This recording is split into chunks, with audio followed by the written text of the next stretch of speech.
welcome once again.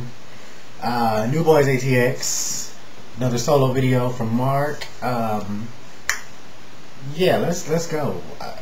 Martin Luther King weekend, right? Okay, great.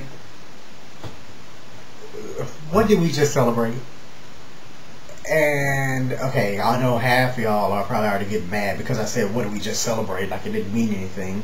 But let's do this real quick. For those of you that used to go to parades like I did, because my family used to love to go every year.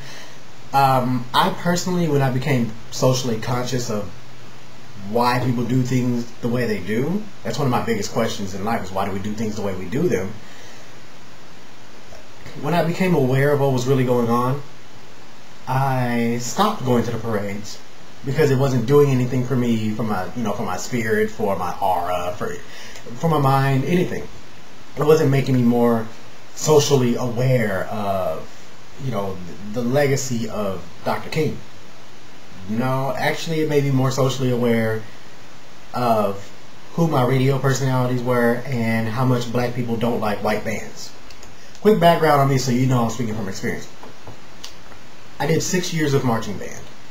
4 years marching with an instrument, 1 year doing color guard, and then that next semester playing, and then 1 year teaching.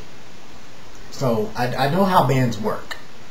And the school I went to was considered a white school, just because the population was predominantly white.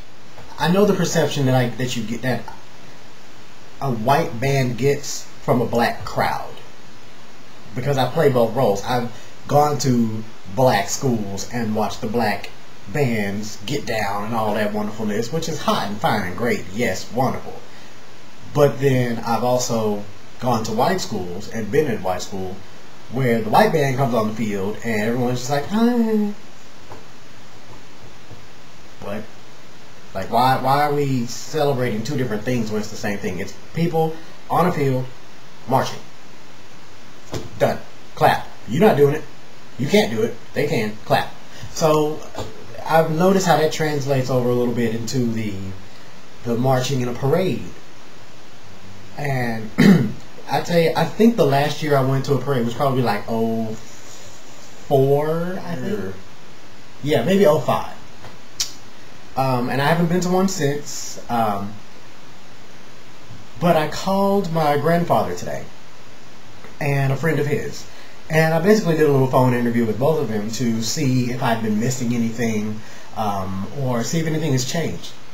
And their basic perception of the parades was, it's just a bunch of advertising, and a bunch of cars. Like, there are very few floats.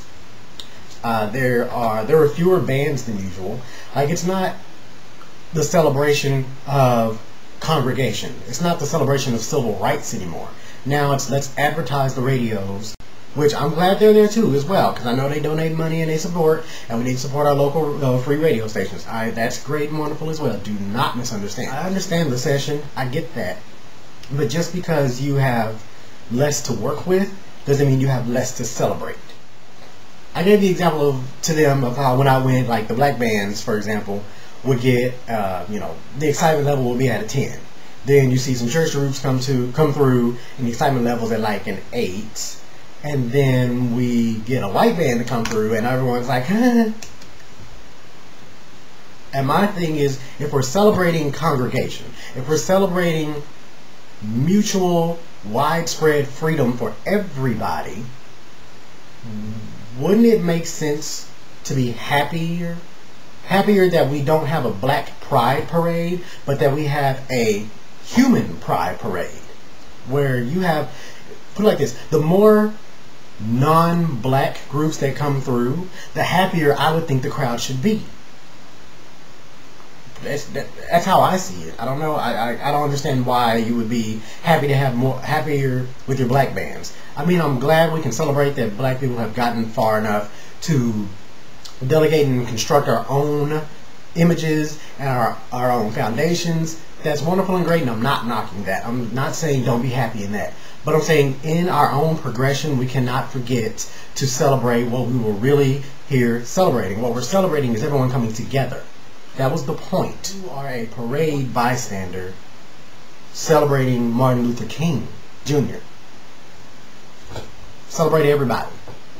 I'm pretty sure that's what he would have done. It's so funny though. I was getting on Google today to look up some quotes from Coretta Scott King, and I found a couple of good ones, and I'll post them in just a minute. But the picture that they have on Google, in between like the O's and the word Google at the top, is Martin Luther King holding hands with what I'm assuming should be a Latin woman, and then on the other side is a white man, and all three are in the front of the march. 2010, I don't think we pulled that off. 2008, we didn't do it. 2003, we weren't doing it. How about we step it up again and not forget what we're celebrating? Hopefully you think about it, and hopefully we start to turn things around and bring people back together. Because what I'm seeing is we've gotten so far advanced and we've progressed so much as our own people, I say our own people as in black people, that we're forgetting to include everybody. Because what we wanted was to be included and to have our own voice and to be able to have the freedoms and liberties to do what we wanted to do.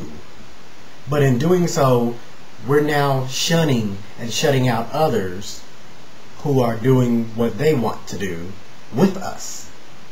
I don't get that, especially if they're in support of us. Because yes, he was a black man.